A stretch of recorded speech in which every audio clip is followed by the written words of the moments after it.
Welcome back to QHSE Talks. It's really great to be here again. Yeah, and whether you are a safety professional currently, burning the midnight oil to cram for the ASP exam. Right, specifically Domain 2, Topic 8, Part D. Exactly. Or maybe you're just someone who's insanely curious about how massive industrial workplaces manage to keep people in one piece day after day. We are really diving straight into the deep end today. Oh, absolutely. It's a heavy topic. It is. I mean, I want you to picture the dawn of the Industrial Revolution. Right. We moved from human-powered tools where the force you applied was just limited by your own muscles to steam and eventually electrical power. Which changed everything. Totally. Suddenly, factory floors were flooded with this unyielding, infinite mechanical force, Yeah. Exposed belts, massive spinning flywheels. Gears the size of a dinner table. Yeah. And all of it operating literally inches away from exhausted workers pulling 12-hour shifts. And the thing is, the machines didn't care if a finger or an arm got in the way. No, they didn't. They simply completed their cycle. Yeah, the sheer kinetic energy involved was something human beings had never historically interacted with before. Right. I mean, our bodies are incredibly fragile compared to forged steel and cast iron driven by massive torque. Oh, absolutely. So the foundational principles of machine guarding that we were going to dissect today, they weren't just dreamed up in some pristine corporate boardroom. Right. It wasn't some theoretical exercise. No, not at all. They were born out of absolute desperate necessity. Yeah. They were basically reverse engineered from this massive wave of amputations, crushing injuries, and fatalities that came with industrialized labor. It's pretty grim when you really think about it. Yes. We are talking about deciphering the fundamental logic behind saving lives. And it's a logic entirely written in blood. Wow. Yeah, that's intense. But think about it this way. Imagine you work in a standard, busy corporate office, right? Okay, I'm picturing it. And management decides, for whatever insane reason, to keep a wild, hungry apex predator, like a fully grown Bengal tiger, right in the middle of the bullpen. As one does. Right. You wouldn't just put up a laminated sign on the coffee machine that says, please do not pet the tiger. No, I definitely wouldn't rely on a sign. Right. You wouldn't just paint a yellow line on the carpet and tell the interns to stay behind it. That's a lawsuit waiting to happen. Exactly. You'd build a reinforced steel cage. Obviously. Yet, when we walk onto modern manufacturing floors, we sometimes see workplaces relying on signs or painted lines or just simple training to protect workers from machinery that can literally bite with 1,000 times the force of a tiger. Yeah. So, why the disconnect? Why do we do that? Well, the disconnect really stems from a basic misunderstanding of the hierarchy of controls. Which is huge for the exam, by the way. Oh, massive. Yeah. It's the absolute bedrock of occupational safety. Right.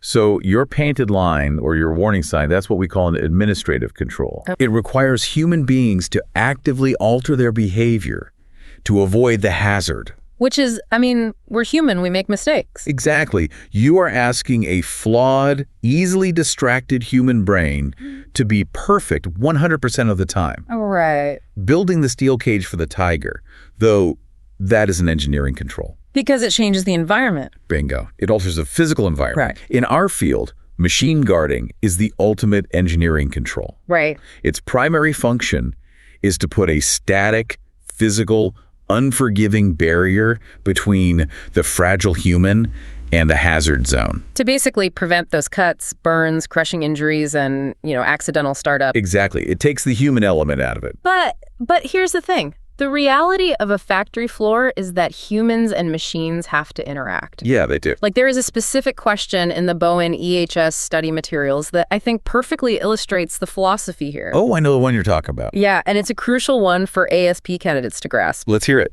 So the question asks, which type of machine guarding technique requires the least amount of participation from employees? Right.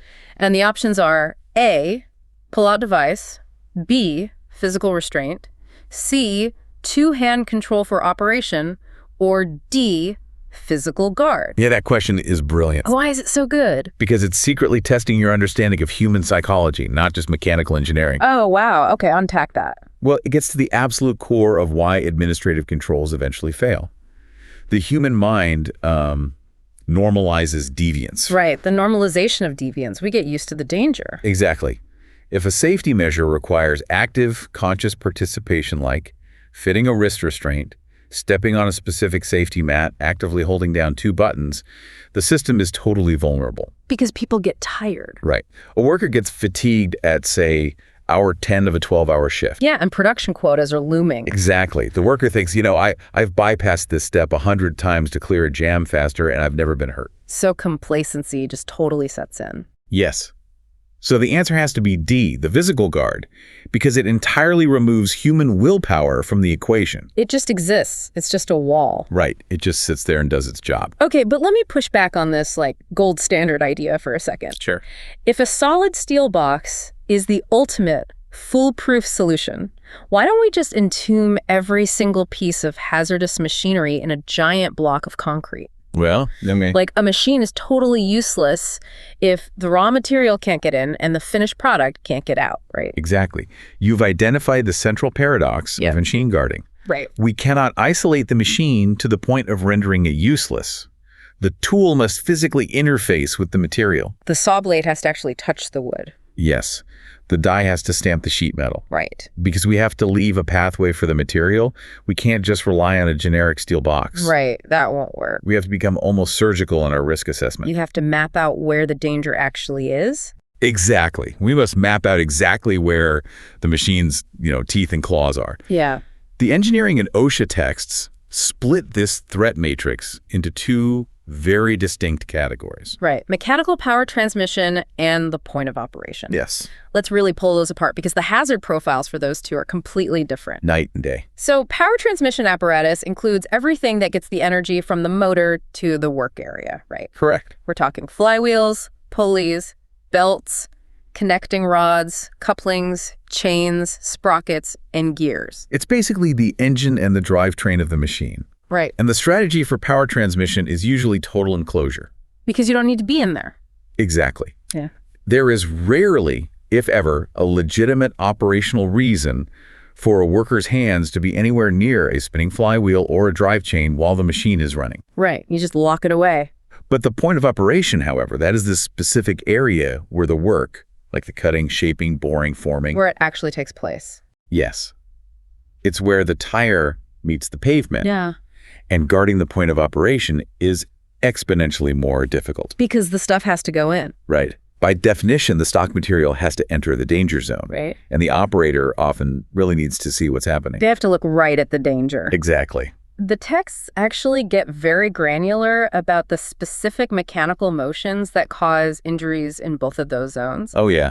They list them all out. They list rotating shafts, couplings, pulleys with spokes, reciprocating elements, and transverse motions. Yeah. I want to drill down into rotating shafts for a second because I think it's misunderstood. It definitely is. The instinct is to think, well, if it's a perfectly smooth shaft, there's nothing for it to grab onto. Right. But that's a lethal misconception, isn't it? It is a devastatingly common misconception. Yeah. People assume a snag requires a hook or a bolt or some jagged edge. Right, like a cartoon trap. Exactly.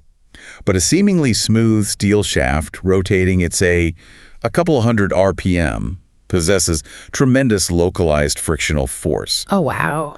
If a loose thread from a flannel shirt or a piece of long hair or a lanyard touches that shaft, It just grabs it. well, microscopic surface imperfections and static friction can cause the material to bind right to the metal. And once it binds? The moment it binds, it wraps. Right. And because the shaft is driven by a motor with high torque, it doesn't stall when it encounters the resistance of a human arm. It just keeps pulling. Yes, it will pull the worker off balance, drag them straight into the machinery, and cause horrific torque-related fractures or amputations in just fractions of a second. That's terrifying. It happens so fast. Dude, that's a react. That makes the phrase reciprocating and transverse motions sound almost tame by comparison, honestly. I mean, they sound boring on paper, but they carry massive crushing potential. Right. Reciprocating is your back and forth, up and down motion. Like a stamping press. Or a piston.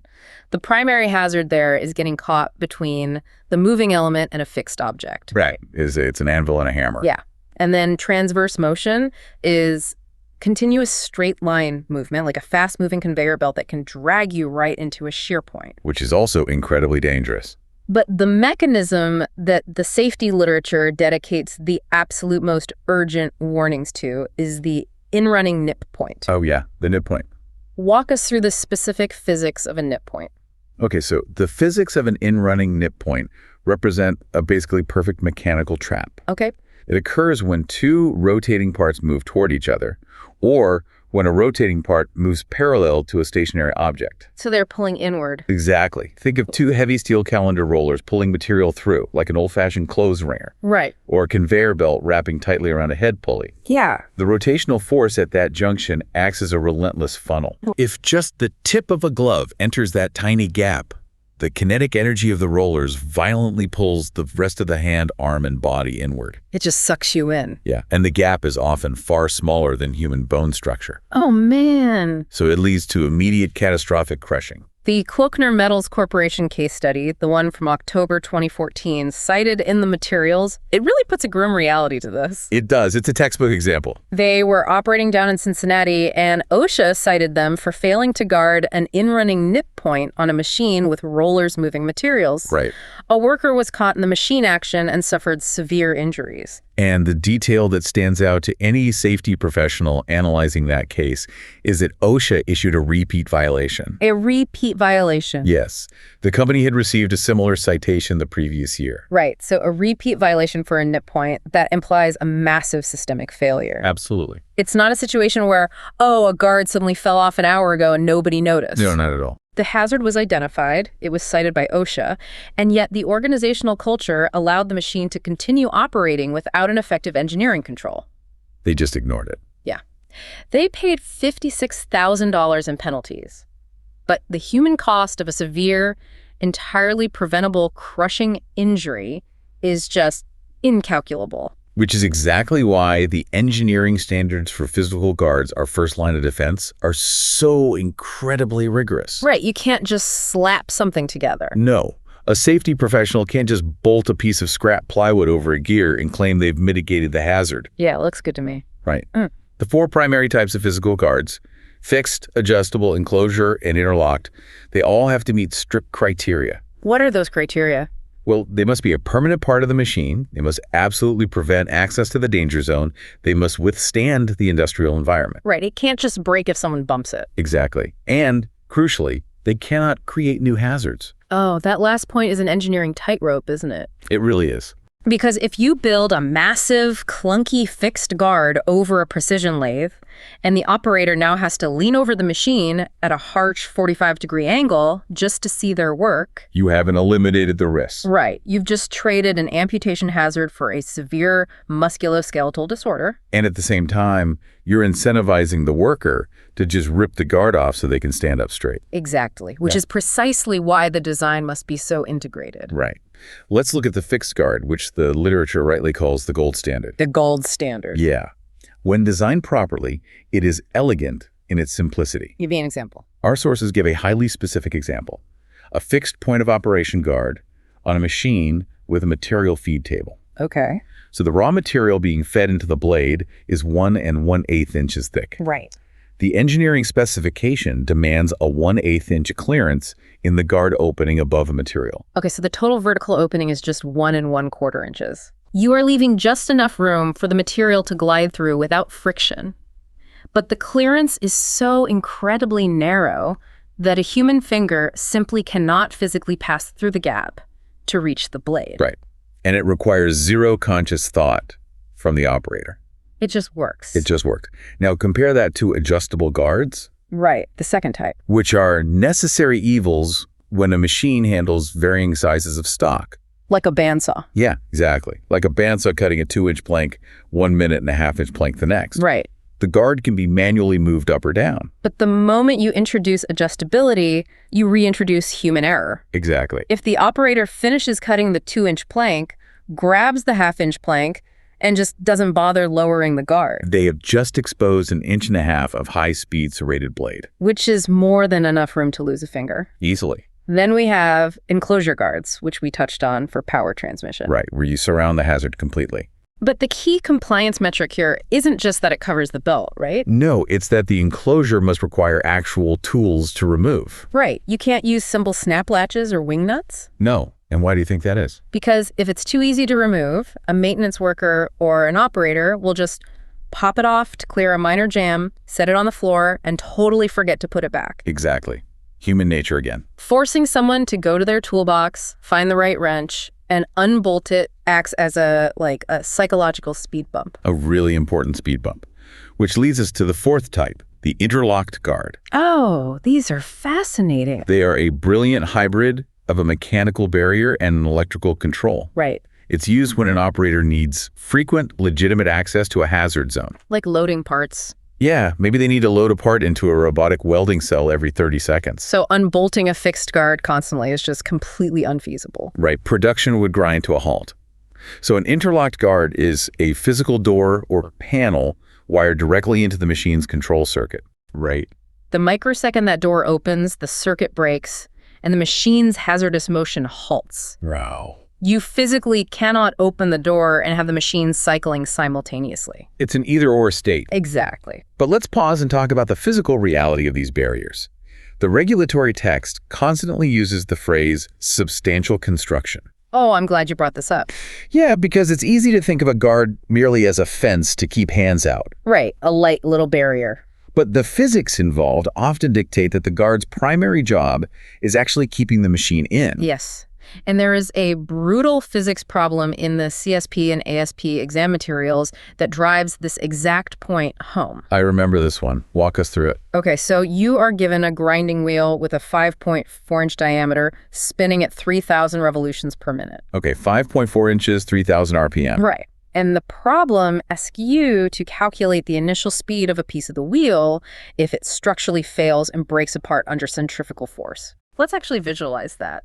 3,000 RPM on a 5.4-inch wheel.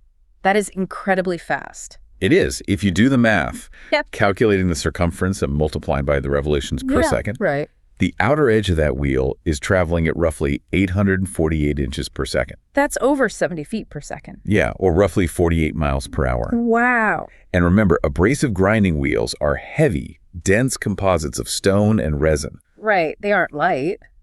If a microfracture exists in that wheel, the centrifugal force will literally rip it apart. And when it shatters? It effectively detonates like a fragmentation grenade. Geez. Heavy, jagged chunks of composite are thrown outward at 48 miles per hour.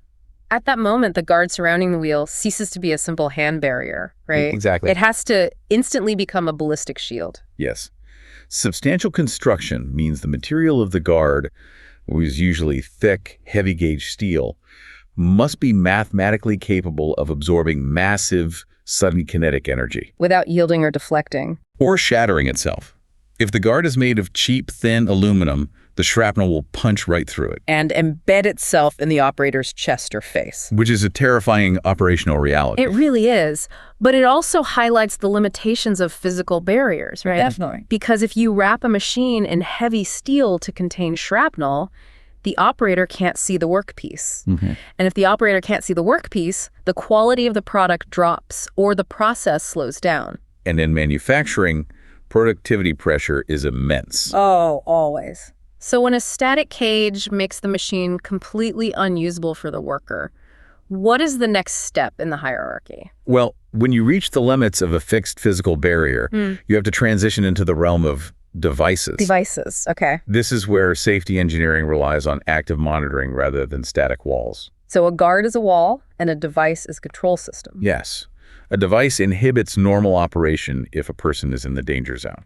The source materials dive into several categories here. Let's start with presence sensing devices. Specifically, photoelectric light curtains, which sound like something straight out of a sci-fi movie. They are remarkable pieces of engineering, honestly. How do they work? A light curtain projects a dense, vertical plane of invisible infrared beams right in front of the point of operation. Usually on like a large stamping press or a press brake. Exactly. It creates an invisible screen. The operator can freely pass their hands right through this screen to load a sheet of metal. Right, no physical barrier. But the instant the light beam is broken by a hand, an arm, or even a tool, the control unit sends an emergency stop signal to the machine's brake. And the RAM freezes instantly. Ices instantly. That sounds flawless on paper. No cumbersome metal guards, perfect visibility, unimpeded access. What is the engineering catch? The catch is inertia and braking physics. Physics always gets you. Always. The light curtain only works if the machine is physically capable of arresting its momentum before the worker's hand reaches the hazard. Right. Imagine a mechanical power press with a 50-ton ram coming down. When the light beam is broken, the signal travels near the speed of light, but the mechanical brake takes time to engage. And that massive weight takes time to bleed off kinetic energy. Yes. So if the light curtain is placed too close to the die, the worker could break the beam, the brake could engage, but the ram would still crush their hand before coming to a complete stop. Because it's still sliding down. Exactly. This is why OSHA mandates a highly specific mathematical formula to calculate the safe distance for light curtains, right? Yes, and ASP candidates need to understand this.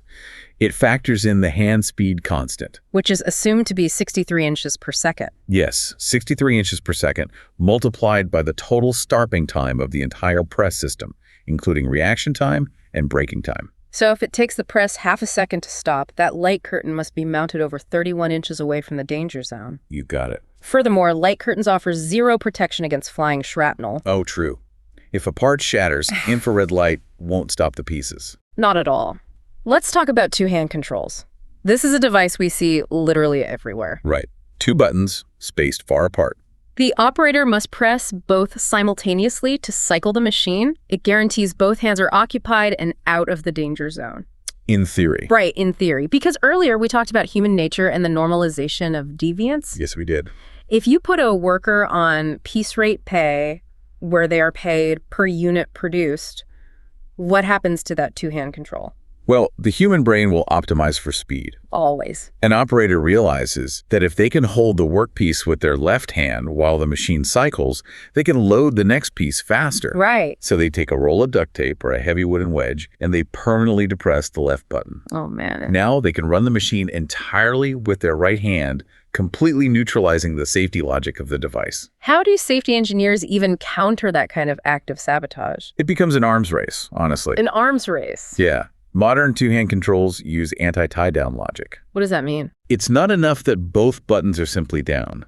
They must be pressed concurrently, within milliseconds of each other. Ah, okay. If one button is held down permanently by tape, the machine recognizes a fault and just won't cycle when the second button is pressed. That's smart. They also install physical shrouds or rings around the buttons so you can't easily wedge something into them or try to press one with your knee or your elbow. That arms race mindset really comes into focus with the technology that, frankly, sounds pretty dystopian to me. Pull-out or restraint devices. Oh, yeah.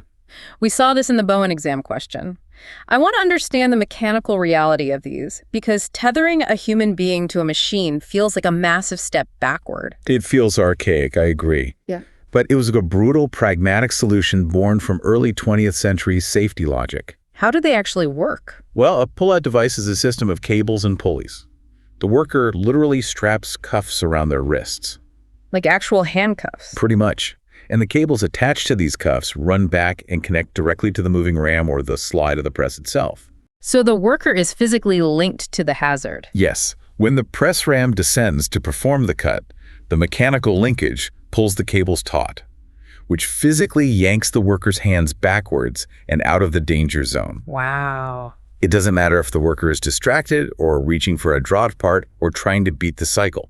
The machine's own downward stroke physically drags their hands to safety. Exactly. It's literally treating the human operator as a puppet attached to the machine's drivetrain. It is. I can see why it works mathematically, but the amount of employee participation required is absurd. It's massive. The worker has to put the cuffs on, correctly thread the cables, and ensure the tension is perfectly calibrated for their specific arm length before every single shift. And that calibration is exactly where it fails. I can imagine. Now, a restraint device is a variation where the cables are a fixed length, anchored to a solid point behind the worker. So they don't pull back, they just stop you. Right. They just mathematically prevent you from reaching the hazard zone no matter how hard you strain. But imagine an operator adjusts the tether just 1 inch too long so they can comfortably reach a bin of raw materials. Yes. And that 1 inch of slack means our fingertips can now reach the die. So the entire system is completely compromised. Entirely.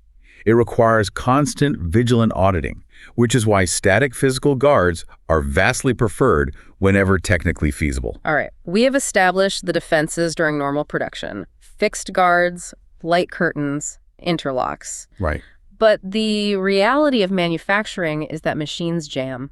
Belts snap, bearings need grease, blades get dull. Things break. When an operator or a mechanic needs to step inside the machine's footprint to fix something, the fixed guard has to come off. The light curtain has to be bypassed. Yep. Suddenly, we're voluntarily stepping right back into the tiger's cage. We are. And this transition is absolutely critical for ASP candidates. Why is it so critical? Because this is where we cross the line from machine guarding into isolation controls, which are more commonly known as lockout to gout, or LOTO. Machine guarding protects during operation. LOTO protects during maintenance and servicing. Okay. When you remove a guard to expose a hazard for maintenance, you must fundamentally change your entire safety strategy. It's a complete paradigm shift. We go from blocking the hazard to killing the hazard entirely. Exactly. The text emphasizes achieving a zero mechanical state. I want to conceptualize this because flipping a power switch to off clearly isn't enough. No, it's not. Think about a child's jack-in-the-box. Okay, good analogy. If you push the clown down and close the lid, it looks safe. It's off. Right. But there is a massive amount of compressed kinetic energy in that spring just waiting for the latch to release. That is a phenomenal metaphor for stored industrial energy. Right. A machine can be completely unplugged from the wall and still be a lethal threat. Wow. Zero mechanical state means ensuring absolutely no stored energy can release and cause motion. So what does that actually look like in practice on a complex machine? Well, it means systematically hunting down every single energy source. You go to the electrical panel, flip the breaker, and put a physical padlock on it so no one can turn it back on. Right, the lock and tag. But you're not done. If the machine uses pneumatics, you have air lines pressurized to maybe 120 psi. Right. If a valve fails while you are inside, that air will snap a mechanical arm forward instantly. So you must isolate the air supply and actually bleed off the residual pressure in the lines? Exactly. And what if it's a massive hydraulic press with the ram suspended in the top position? Oh, you have thousands of pounds of gravitational potential energy. Yes. Oh. If a hydraulic seal blows, gravity will bring that ram down like a guillotine. So you have to physically insert heavy steel die blocks underneath the ram to bear the weight. Yes. You dissipate thermal energy so you aren't burned.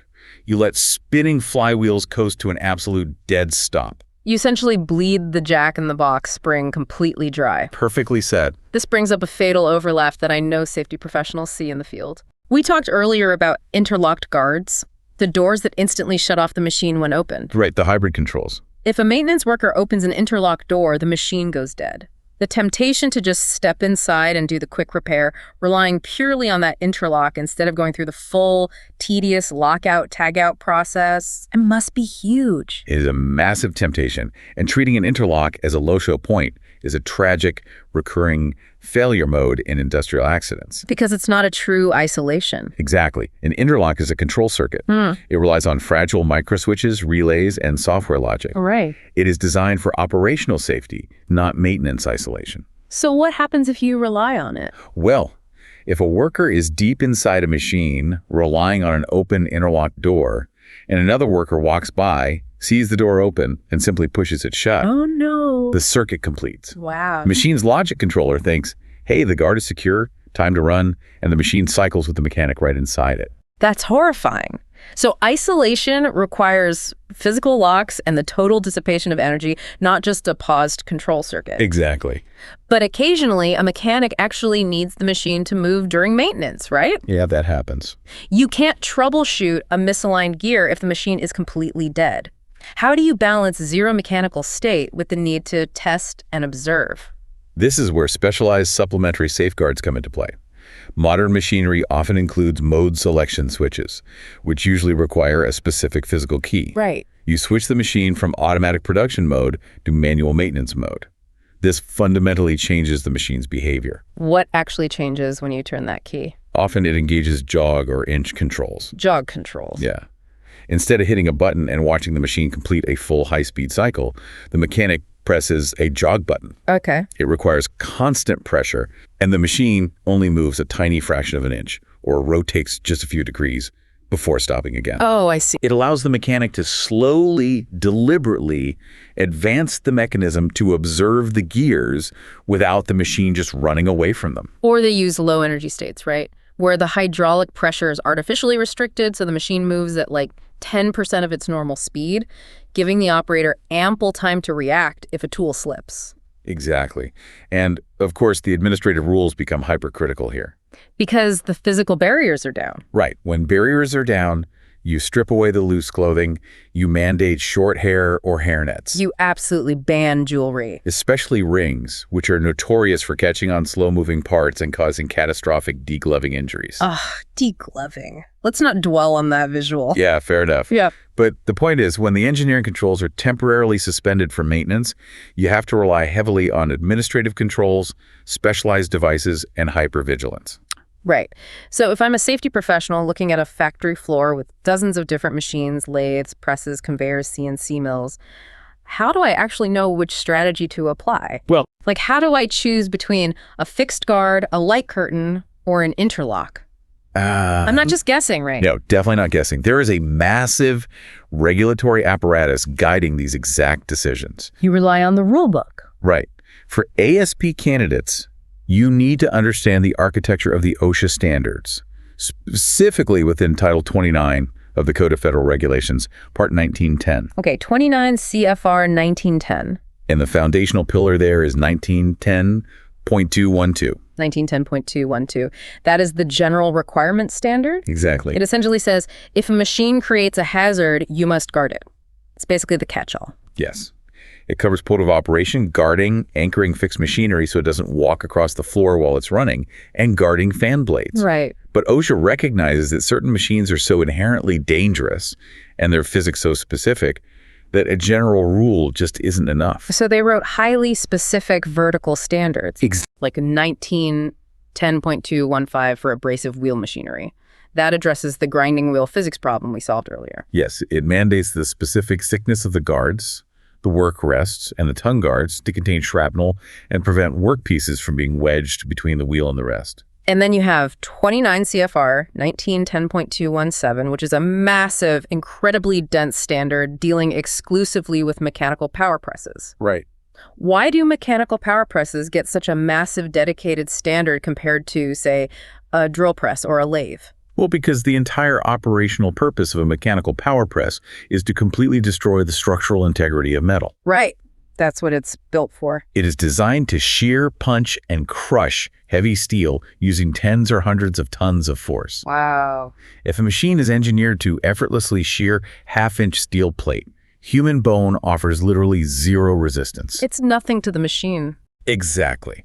The hazard is so extreme, and the historical amputation rate was so horrific that OSHA had to dictate every single aspect of their design, from the electrical control reliability to the specific braking mechanisms and clutch designs. That makes total sense. Then you have 1910.2019, which covers the mechanical power transmission apparatus we discussed earlier, the belts, pulleys, and shafts.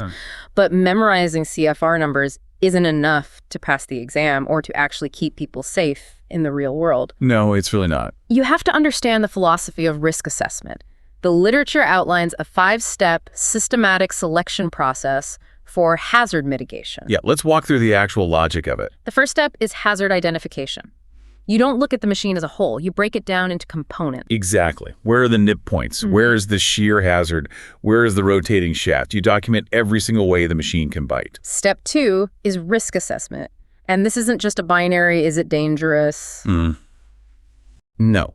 You evaluate 2 intersecting vectors: the likelihood of an injury occurring and the severity of that injury, if it does happen. Right. So a slow-moving conveyor might have a high likelihood of bumping someone, but very low severity. Right, maybe a bruise. But a power press might have a lower likelihood of an incident, but the severity is guaranteed amputation or death. Exactly. Step 3 is selection. Based on that risk matrix and the specific OSHA vertical standards, you choose the control. Yep. If it's power transmission, you choose a fixed enclosure. If it's a point of operation requiring constant access, you might choose a light curtain, provided you calculate the stopping distance correctly. Right. Step 4 is installation and compliance. Because a beautifully engineered heavy-gauge steel guard is entirely useless if the maintenance tech bolts it to the machine frame using cheap, undersized screws that just shear off the first time they take an impact. Right, it must be anchored properly. And step 5, which is where I think many organizations fail, is evaluation. Oh, absolutely. You don't just install the guard and walk away to write your report. You observe the operator using the machine for an hour. Does the guard actually protect them? Yes. Does it force them to contort their spine to see the cut? If yes, you failed step 5. Exactly. Did it create a new hazard? Is it slowing down production so much that, deep down, the operator's going to bypass it the moment you leave? Which brings up the broader ecosystem of safety design. Compliance isn't just about dodging OSHA fines. No, these regulations aggregate a century of failure data. Right, and OSHA isn't alone. You have ANSI creating consensus standards, Underwriters Laboratories testing electrical reliability, and IOSH, the National Institute for Occupational Safety and Health. Yes. The texts highlight IOSH's advocacy for prevention through design. Prevention through design is really the ultimate evolution of machine guarding. How so? It is the realization that trying to bolt cages onto dangerous machines after they are built is incredibly inefficient. Right, it's an afterthought. The philosophy dictates that safety should be integrated into the CAD drawings. Oh, from the very beginning. Exactly. Can we design the machine so the hazard doesn't even exist? Yeah. Can we automate the material feed so the operator never even approaches the point of operation? If we engineer the hazard out of existence, we don't need the guard. Precisely. That is the theoretical ideal. But we live in the real world with legacy machines and complex human dynamics. We do. And that brings us to our final and perhaps most vital section today. Right. Because you can have NIOH design the machine perfectly. You can follow OSHA 1910.212 to the absolute letter. You can perfectly calculate the light curtain inertia. But if the frontline worker hates the guard, finds it cumbersome, and feels like management forced a bureaucratic cage onto their workstation, safety will ultimately fail. Because they will bypass it. Yes. Human ingenuity will defeat engineering every time if the engineering ignores human factors. Exactly. This is where safety transitions from applied physics into organizational psychology. Right. And the study sources provide a brilliant real-world case study that encapsulates this perfectly. The Como Project. I found the Como story so fascinating because it flips the traditional safety hierarchy completely on its head. It really does. Como had a specific manufacturing operation that required a worker to hold stock material very, very close to moving machine parts. Right. And as we've discussed, this introduced massive risks. You have the immediate amputation risk at the point of operation, but you also have severe ergonomic risks. Right. The worker had to grip the material in a highly specific, repetitive, awkward posture just to navigate around the moving parts. Now, the traditional top-down corporate approach here is incredibly predictable. Oh, we've all seen it. Right. A safety engineer sitting in a climate-controlled office looks at a blueprint, realizes there's a compliance issue, designs a massive restrictive fixed guard, has maintenance bolt it to the machine, and walks away feeling accomplished. And what happens next in that traditional scenario? Well, the operator comes in, realizes they can no longer easily maneuver the stock, their production numbers plummet, their shoulder starts aching because the guard forces a new unnatural angle. And within a week, they find a way to disable the interlock or remove a panel. Exactly. Instead, Como recognized that top-down engineering was going to fail here. Right. They set a dual mandate: design appropriate guarding to prevent injury, but with the strict requirement that it could not negatively impact productivity, quality, or operator ergonomics. Which is a tall order. And the way they achieved this was radical. They empowered the actual machine operator to lead the design. They essentially said, you spend 2,000 hours a year running this machine. Right. You know its quirks, you know exactly how the material feeds, and you know exactly where your hands need to be. You solve the problem. Wow. With support and resources from management and the safety team, the operator personally developed the design for a custom guard. Because the operator intimately understood the tactile reality of the job, they designed a guard that shielded the hazard, but incorporated specific cutouts and angles that allowed perfect visibility and natural hand positioning.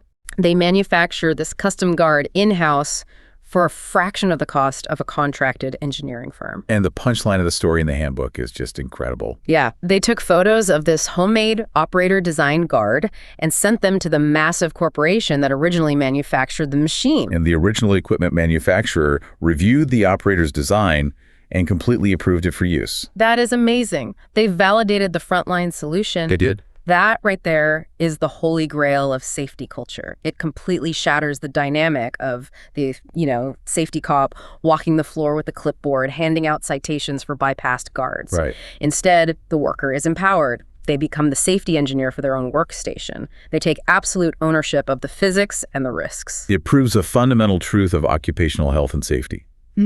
The person doing the work understands the granular reality of the hazard better than anyone looking at a spreadsheet. When you merge that deep, localized operator experience with the formal principles of hazard mitigation, you achieve the perfect, elusive trifecta: strict regulatory compliance, high operator satisfaction, and zero injuries. What a profound takeaway to wrap up this incredibly dense topic. It really is. We have covered an immense amount of ground today. We really did. Let's recap the core concepts for everyone taking the ASP exam just to make sure these principles are really locked in. Right. We started by establishing that in the hierarchy of controls, machine guarding is an engineering control. It separates the human from the hazard. Right. Remember the Bowen EHS question? Right. Physical fixed guards are the gold standard because they require the absolute least amount of employee participation. They don't rely on human willpower to succeed. We also mapped the anatomy of the hazard, drawing a sharp line between power transmission apparatus, the belts and gears that require total enclosure, and the point of operation, where the work happens and guarding becomes highly complex. Right. We analyze the terrifying physics of smooth, rotating shafts grabbing clothing and the relentless torque of in-running nip points that caused Kloeckner Metals their $56,000 repeat violation. We looked at the strict engineering criteria for the 4 types of physical guards: fixed, adjustable, enclosure, and interlocked. We discussed how substantial construction means calculating the kinetic energy of a shattering 3,000 RPM wheel and building a ballistic shield, not just a handrest. And when static barriers impede the work, we explored devices. We broke down how light curtains rely on precise braking calculations and how 2-hand controls must utilize anti-tie-down logic to combat the psychological pressure of piece rate production. We even examined the brutal mechanical logic of pull-out wrist restraints. We then transitioned to the vulnerable state of maintenance. We established that when the guard comes off, lockout tagout must absolutely take over. We used the jack-in-the-box metaphor to explain the necessity of achieving a zero mechanical state, hunting down and bleeding off every ounce of pneumatic, hydraulic, and gravitational energy. We navigated the OSHA rulebook, understanding why general standards like 1910.212 exist alongside highly specific vertical standards for mechanical power presses under 1910.217. We traced the 5-step systematic risk assessment process and highlighted NIOSH's push for prevention through design. And finally, the Comau project showed us that true safety culture requires bottom-up engineering, empowering the operator to design solutions that protect them without hindering their work. Mastering this domain is not just about passing an exam. It is the core duty of anyone responsible for human life in an industrial setting. Absolutely. But before we sign off, I want to look to the future. Everything we have discussed today revolves around a fundamental assumption. The dangerous machine is bolted to the floor. Right. We define a geographic danger zone, and we build a physical or optical wall around it. But that assumption is rapidly becoming obsolete. It really is. We are moving deeply into the era of mobile, autonomous robotics. We have robotic material handlers, automated guided vehicles, and collaborative robots. Cobots that literally walk, roll, or navigate across the factory floor, carrying heavy loads and working side by side with humans. The hazard is no longer static. No. It isn't in a predictable corner of the warehouse. It's moving down the aisle, calculating its own path, and operating in the exact same physical space as the worker. Exactly. So the paradigm-shifting question you have to ask yourself as a future safety leader is this. The foundational texts taught us how to build cages. But how will the safety professional of tomorrow design a machine guard when the machine has legs, artificial intelligence, and is actively roaming the facility? That is wild. How do you engineer the control when the tiger is literally out of the cage and walking the floor with you? It is a phenomenal challenge that will absolutely define the next generation of occupational health and safety. It really will. Well, thank you so much for joining us for this extensive, in-depth edition of QHSE Talks. Thanks for having me. It was a great discussion. To all of you out there preparing for the ASP exam, we wish you the absolute best of luck. Master the physics, understand the psychology behind the bypass, and go out into the field and protect some lives. Until next time, stay safe.